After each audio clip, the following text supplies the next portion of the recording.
your heart. Ready, begin.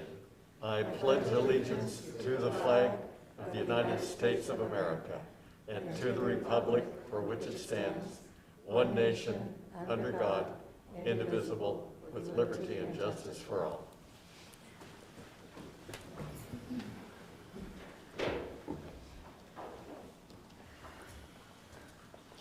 Okay. We welcome those who are here for purposes of addressing the board at the proper time and in the order of their request. If you wish to speak during the meeting, fill out a form indicating your name and the agenda item you wish to address. You may also make a request to give testimony on an item not listed for discussion today. However, full discussion on any items not listed on the agenda will have to be delayed until such a time as the item can be publicly posted in advance as a regular agenda item. If you wish to ask questions, please address them to the chair and not to individual members of the board or staff. The board has been meeting in closed session regarding matters listed on today's closed session agenda and wishes to report that no reportable actions were taken. Okay, so for public testimony on items listed on the agenda, we have 5 people waiting to speak, and we have 2 items to be read from people submitting online comments. So we will start with Tonya Reyes Uranga.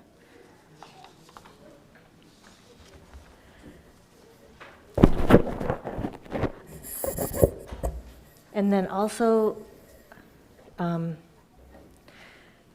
Lori, can we have Angelica Salazar on deck? Yes. So she can be screened? Thank you.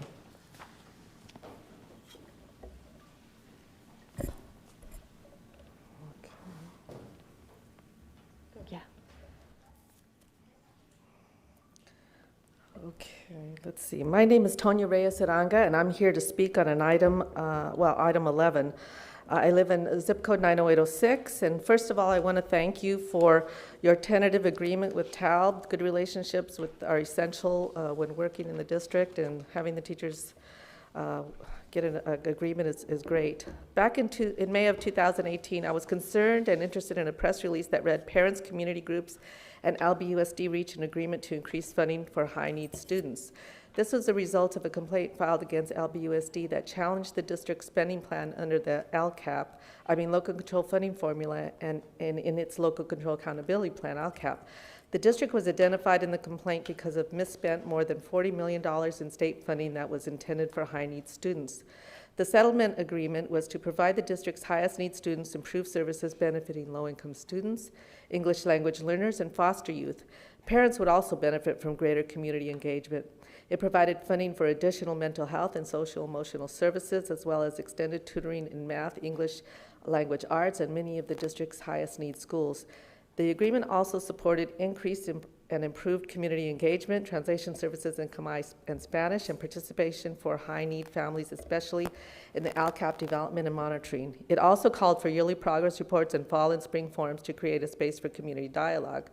I attended the workshop last year in August of 2019 and was pleased to get an update on the progress made. However, this year's workshop was not on the agenda, and there's no mention of LCAP, the Local Control Accountability Plan, not to be confused with the Learning Community and Attendance Plan. I understand the latter needs to be completed sooner, but let's not forget that many of the items you have on the agenda are impacted by the efficient and targeted use of local control funding formula dollars. The parents of high-need students need to know that funds are intended for their children were spent correctly, because we need these services now more than ever. On another note, I understand you're looking at the revisions to the public comment process. I have just one thing that I want to say that for you to keep in mind. The teachers have TALB to speak on their behalf, an organization with plenty of money. The classified employees have CSEA with plenty of members, and the administrators and management have Administrators Association with plenty of access. But the parents have public comment. Do not let your actions take away from the parents' ability to let their voices be heard. And just finally, I wanted to ask, is there a way we can get the handouts for the presentations for today and tomorrow, and where can we find them? So thank you so much for your time. Thank you. Okay, next we have Angelica Salazar.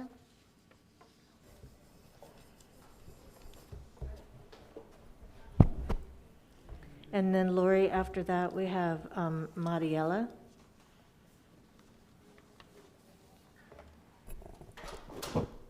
Sorry. Good morning, LBUSD school board members and staff. My name is Angelica Salazar, Director of Education Equity at the Children's Defense Fund, California. For years, I have partnered with many Long Beach partners, parents, community-based organizations, and the district to develop meaningful stakeholder engagement alongside the formulation of LBUSD's LCAP and budget. We didn't know how different or difficult this year would be for families last February when we, Latinos in Action, LBUSD, Long Beach Forward, and public advocates co-hosted the 2020 LCAP Community Forum. Our intention is to create an open space for parents and stakeholders to authentically, deeply, and publicly engage and dialogue on complex issues, such as budget equity, and to create a process where stakeholder recommendations are reflected in budget line items and in the LCAP. This is the ultimate goal of public engagement, for a policy, practice, and implementation to be grounded in the needs and solutions that stakeholders uplift. Over a dozen parents in the last 6 months have convened virtually to look closely at these recommendations that came out of the LCAP Forum and develop them for your serious consideration in this and future school years. These recommendations are focused on advancing the academic success and wellness of foster youth, English learners, and low-income special education and homeless students. It is also critical to target support to Black students and other students of color. We know that when Black students have what they need, we all do better. This morning, I am representing the first of 4 recommendations from the LCAP work group. Invest in the social emotional safety net at LBUSD schools. This includes mandating daily social emotional learning into every lesson plan, training teachers and staff to implement restorative practices, virtual and in person, school and district-wide, and hiring hundreds more support staff to provide counseling and mental health services. Divest from all public and private school security and police. In the short term, this means contracting with CCEJ and other agencies to train teachers and track needs and progress of RJ implementation. Stipend teachers to serve as RJ mentors and coordinators. We also urge you to expand FRC services to students in all LBUSD schools. In the midterm, this means hiring staff at the FRCs and at schools who are certified to diagnose and treat students for mental illness.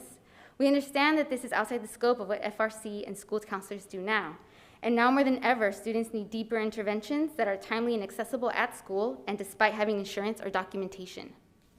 In the long term, this means gradually arriving at the recommended student to staff ratio levels for counselors, psychologists, social workers, and nurses. This would include looking at enrollment figures and staffing levels and determining a plan over time to hire tens or hundreds of new staff as the economy recovers and student enrollment levels out. Thank you. The next recommendation will be on the budget process and timeline. Thank you.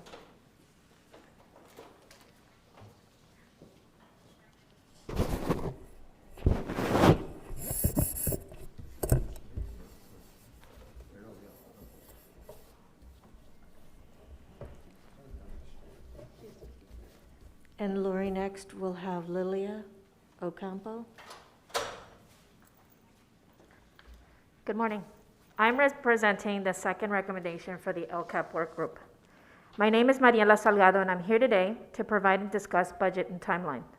But before I start, I want to share a quick story. About 4 or 5 years ago, we entered a school site and was told community was not allowed to volunteer support the school. It took another 2 years when my oldest entered kindergarten to gain access to school site. To my surprise and utter dismay, so much was happening at this site to undermine and disengage parents. Over the course of the year, I attended almost every morning and evening superintendent forum and made it a point to attend, participate, and support our parents, but more importantly, our kids. I share this story because there are community members and parents who are seeking to participate in these conversations, and it feels like we're in the dark. Here's what I hope you'll do. Develop the 2021 budget through a community-driven process that reflects the needs of Black families and that results in academic success for our students of color. Yesterday, I received an invite to a budget thought exchange survey on ideas regarding academic support, social emotional learning, and student engagement and motivation. And you state, your feedback will be part of a budget engagement process that includes many opportunities for community input. The state's LCAP template dated July 31st, ask you to describe stakeholder engagement and solicit recommendations and comments regarding the specific actions and expenditures proposed to be included in the Learning Continuity Plan. This survey does not provide opportunity to do so, and look forward to that opportunity. Upon completion of the survey, we ask you to post a draft of the Learning Continuity Plan for a public review and invite written comments from all stakeholders, which can be analyzed through LCAP Thought Exchange technology. We ask you, hold a virtual community forum to discuss the learning continuity and gather additional feedback. In September, conduct focus group sessions to collect feedback specifically from stakeholders with particular outreach among harder to reach parents whose views were not captured in the home learning and family needs surveys. Then post a revised continuity plan and a memorandum or slide deck that summarizes community feedback and explains what was changed as a result of the feedback and what was not changed, along with the reasons for not accepting certain feedback, i.e. monetary concerns, lack of time to implement, etc. That is required of you, and the Superintendent Advisory Committee does not circumvent this process. Vote on the Learning Continuity Plan on September 30th rather than at the school board meeting on September 16th, so that students, parents, and stakeholders have an additional 2 weeks to engage in the process with the LBUSD in meaningful ways and with adequate time. This allows LBUSD to take the critical step of informing us of what changed in the budget as a result of stakeholder feedback and what was not changed, along with the reasons for not accepting certain feedback. Thank you. Let us participate. Thank you.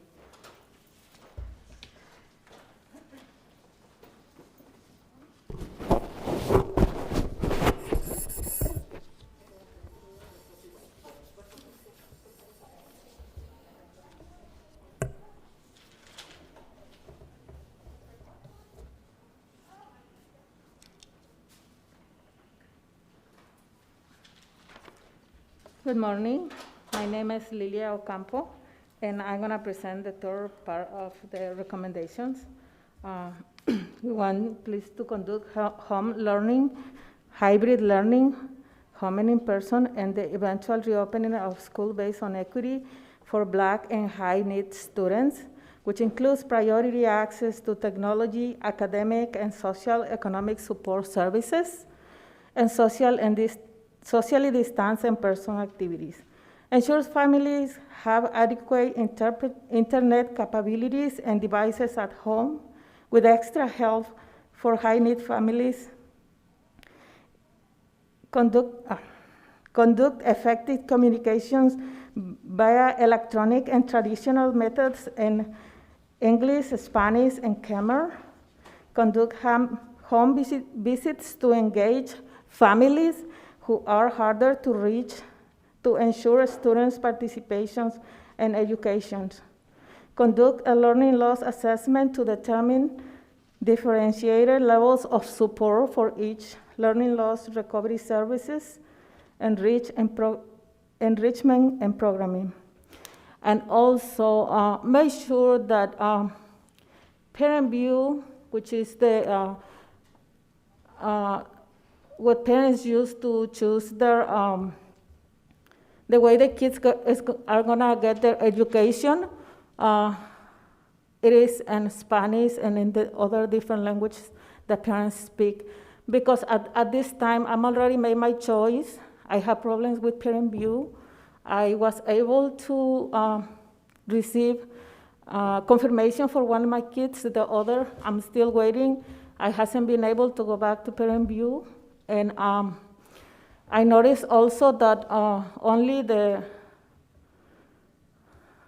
directions of how to do it are how to get into the parent view are in Spanish or other language, but the actual information is in English.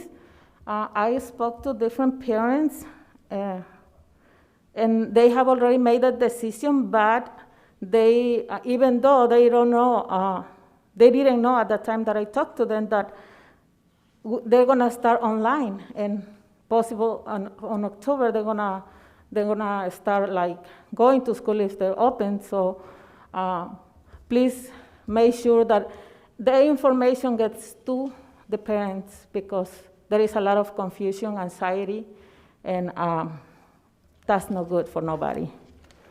Thank you. Thank you.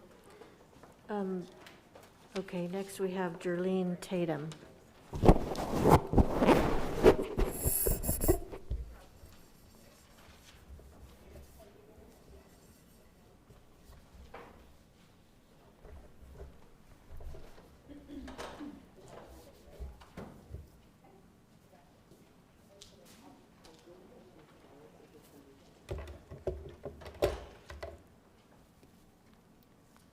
Good morning, LBUSD board members and staff.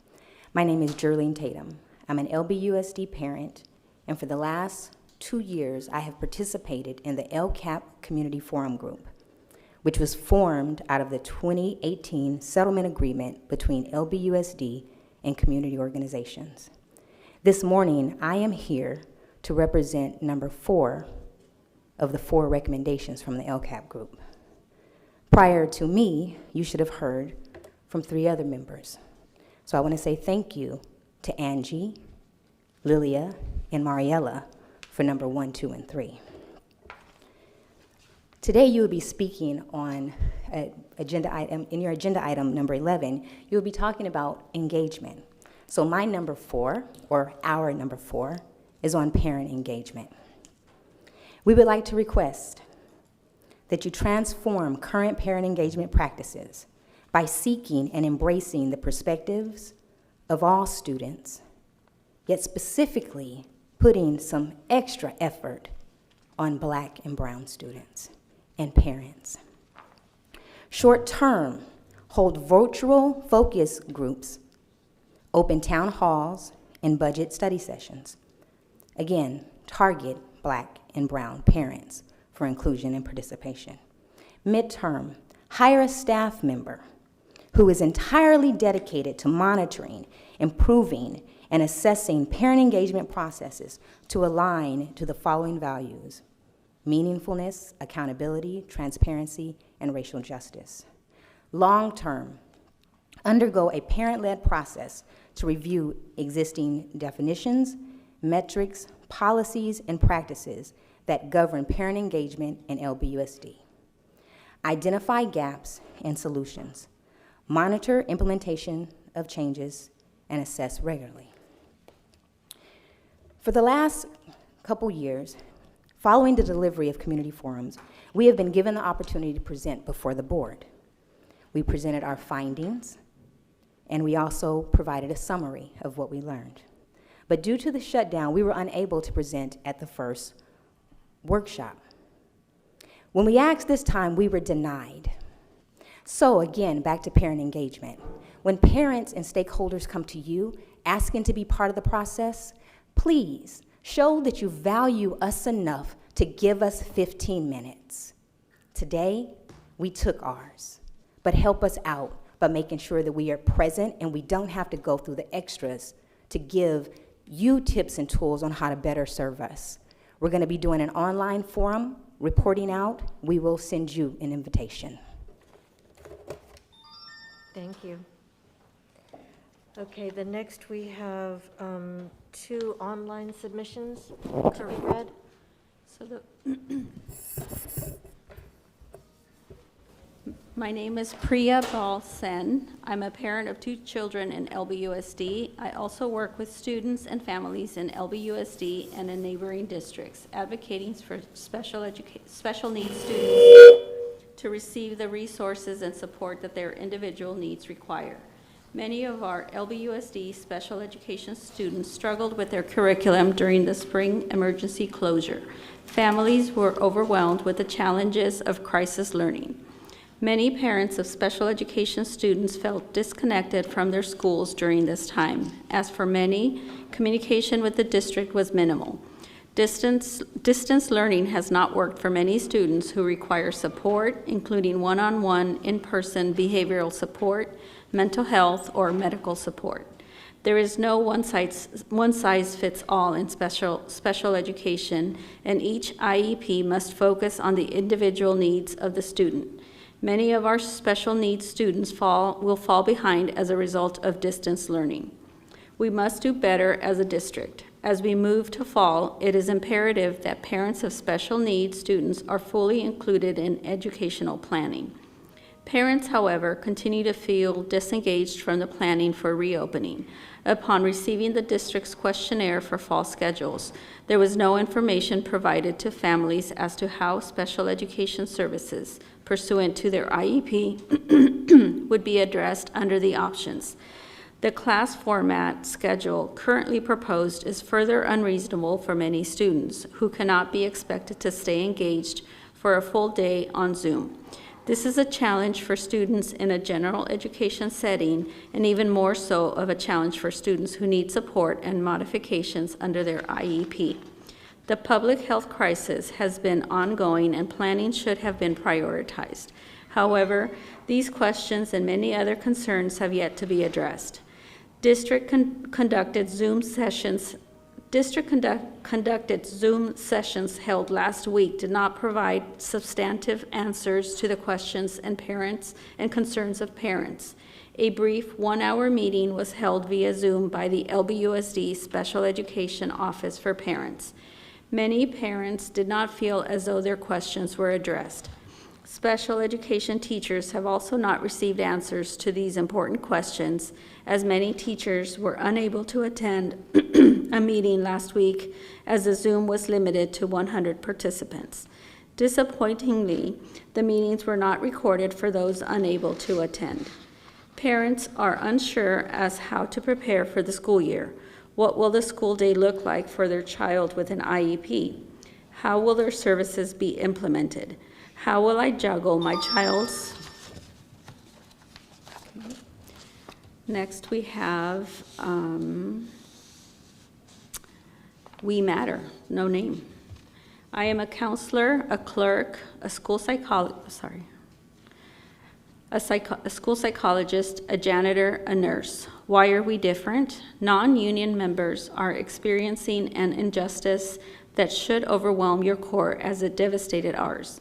Some of us have been reporting to work at our physical workspaces since March, while others had to return briefly in May after 2 months of working remotely. When having to report to our physical workspaces, days are filled with tasks that have and can be done from home, yet we are required to jeopardize our lives by facing co-workers who are not wearing masks, minimal social distancing, and extreme discomfort to call each other out. Now, mid-August, deeper into the reality of this pandemic and with no clear end in sight, we must return, ignoring the highly concerning facts and the unknowns. COVID-19 has changed our lives in unimaginable ways. Shockingly, we never expected one of the most painful experiences of the last few months to stem from the LBUSD's unequal treatment of staff. More disheartening to witness are the board meetings, news articles, and social media outcry, all giving voice to only one group, those represented by the union. But what about the rest of us? We too have underlying health conditions, childcare issues, and so many other legitimate concerns raised by our teachers. Do we need a union to negotiate for our lives? How can it be that teachers' concerns, even with empty classrooms, do not apply to us? We walk the same halls and share the same offices. Why aren't we protected? Why aren't we being protected? I write with one simple plea: be our voice and ask the LBUSD to treat us like the virus has been treating us, as equals. Are we not all in this together? Thank you. That concludes. Okay, now we move to public testimony on items not listed on the agenda. I don't believe we have anyone in person, but I do have one emailed comment. Okay. This is from Robert Collins. During this pandemic, many parents are happy that they can email comments that will publicly be read to the board. These remarks not only provide information to our board, but to the public as well. Knowledge equals power. I was very disappointed that during a pandemic, the LBUSD management team, led by Dr. Baker, would try to limit information provided to the public. They no longer want written remarks read aloud. I would think Dr. Baker, her management team, and our board would want to amplify the voices of all stakeholders. Is it too much work for board members to listen to the written comments of community members? Shouldn't the public get to hear these comments too? I'm losing some faith in Dr. Baker. She knows knowledge equals power, yet somehow is trying to limit the knowledge of the community. Boo. Please insist that Dr. Baker respect teachers and the community. Thank you. Okay, we will start the business with item number 8.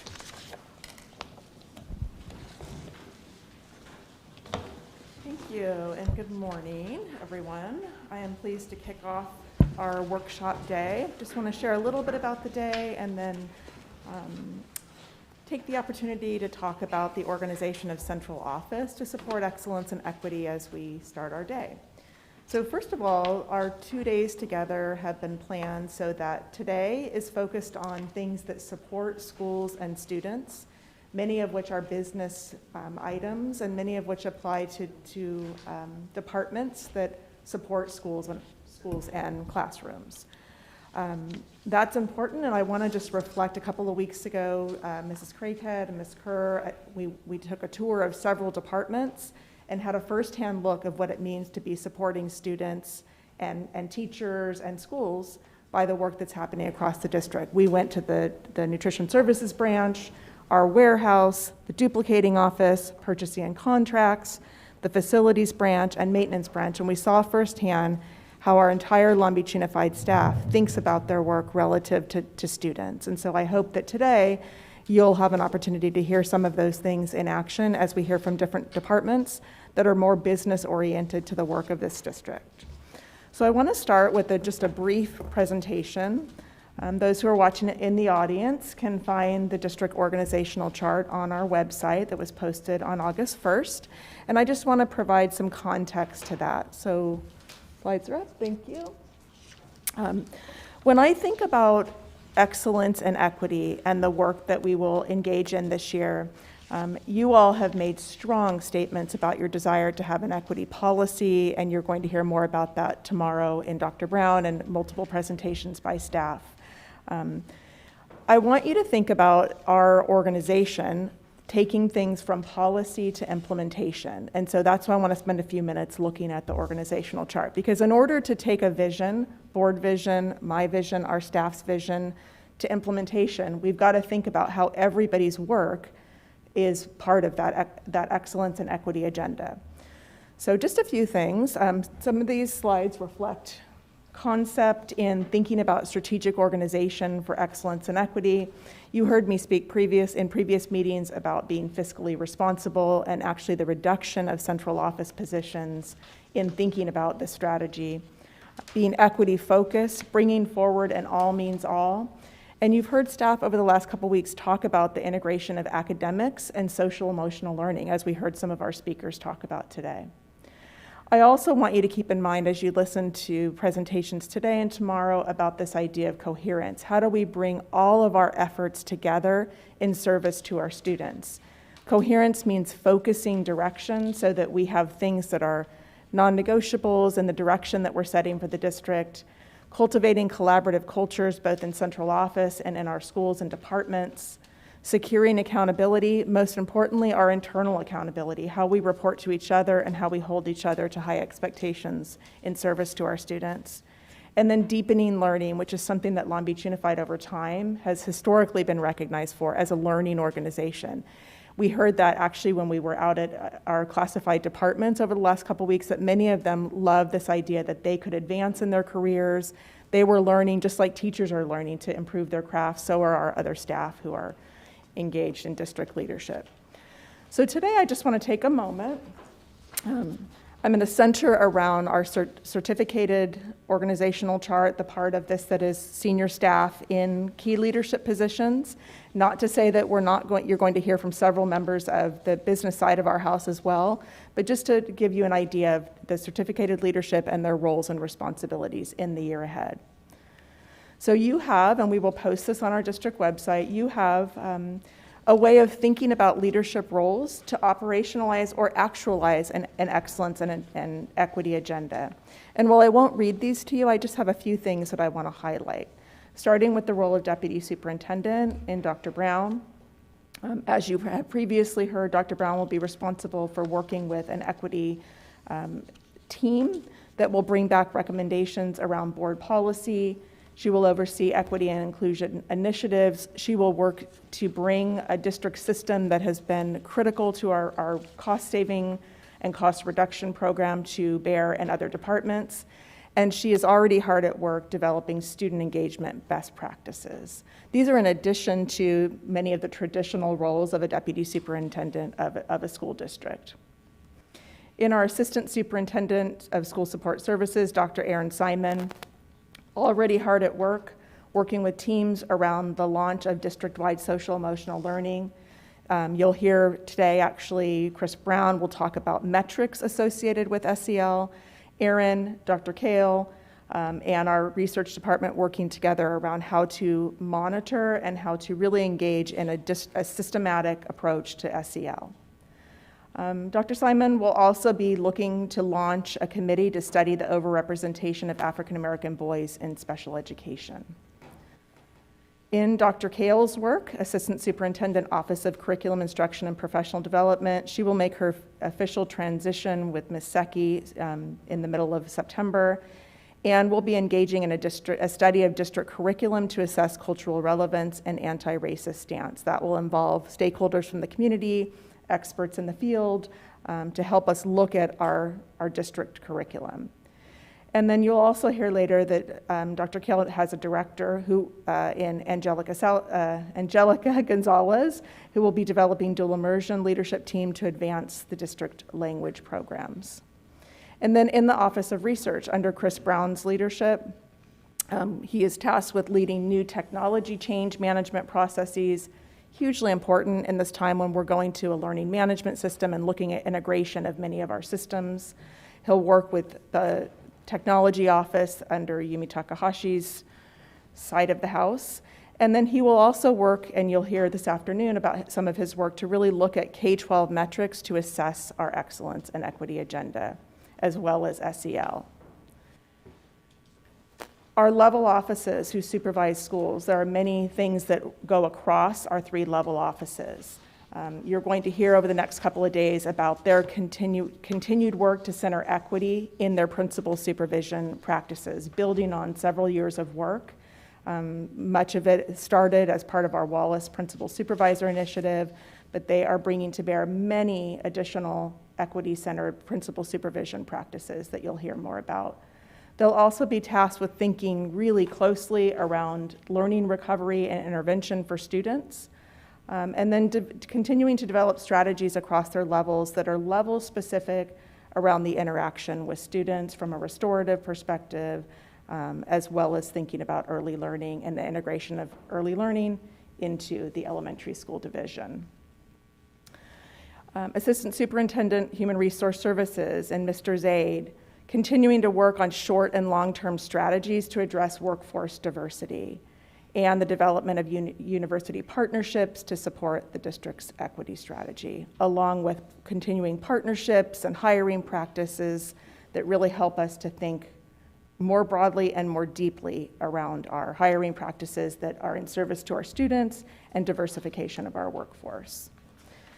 And then quickly, just to speak to, those are senior staff who oversee multiple departments in our district. A few highlights for director leadership roles that have been redefined in service to an excellence and equity agenda. Again, I won't read these all to you, but reporting to Dr. Brown will be Dr. Salazar and Michelle Tomasian. Lucy Salazar in a redefined role of organizational equity engagement. Lucy will be developing strategic planning processes for use in the spring. And also is working alongside several staff to develop community engagement best practices. Michelle Tomasian is moving from the role of Long Beach Call into an expanded role as business engagement and strategic partnerships. She will be working to strengthen business engagement and partnerships, and she brings to bear background in advancing an equity agenda in the business engagement and strategic partnerships work. You know Dr. Ahn, Director now of Equity Leadership and Talent Development, a redefined role.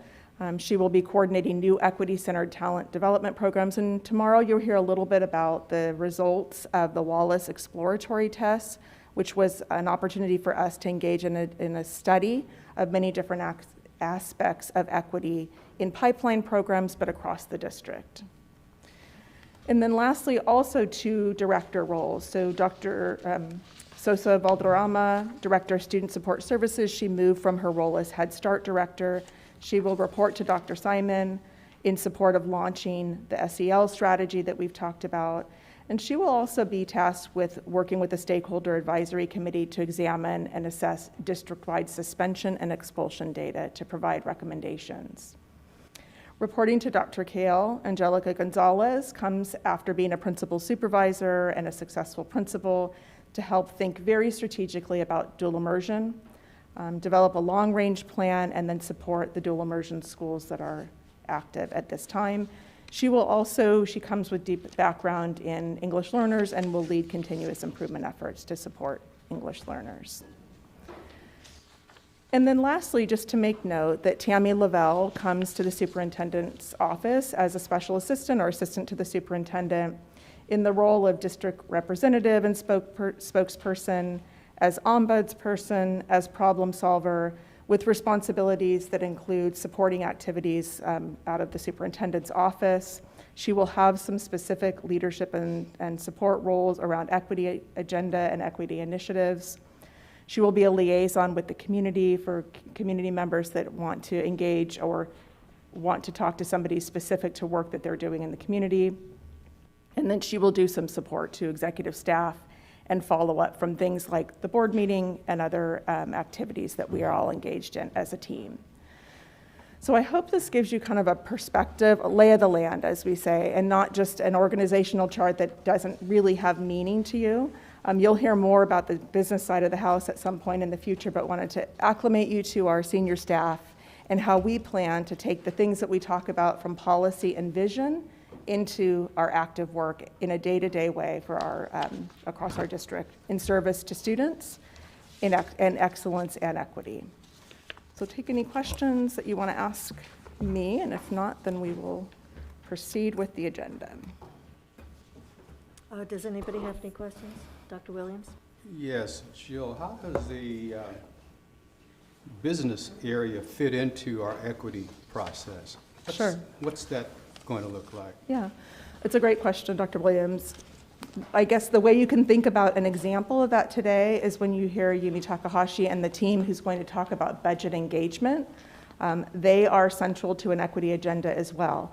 When we think about facilities, when we think about nutrition services branch, they have a different role that they provide in the district, but they are central to an excellence and equity agenda. And so we'll find time in the near future to talk about how their specific work also operationalizes an excellence and equity agenda.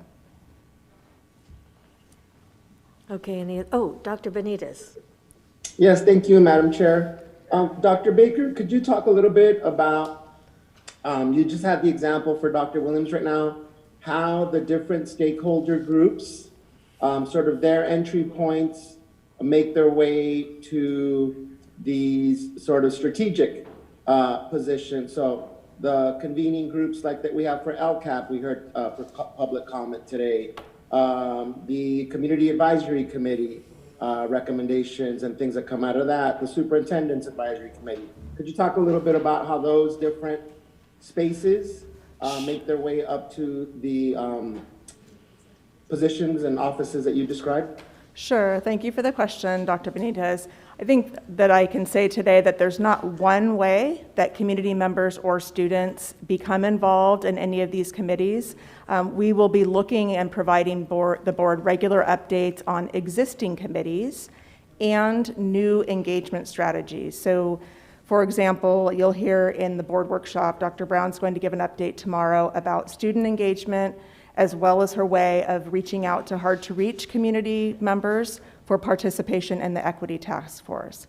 And groups like CAC that are currently active will continue to provide recommendations. So it's not a one way, but we will continue to update you on the specifics. You'll also hear this afternoon Yumi and team around budget engagement and what the process is for all of our community members, as well as smaller groups of community members, to become engaged in budget engagement.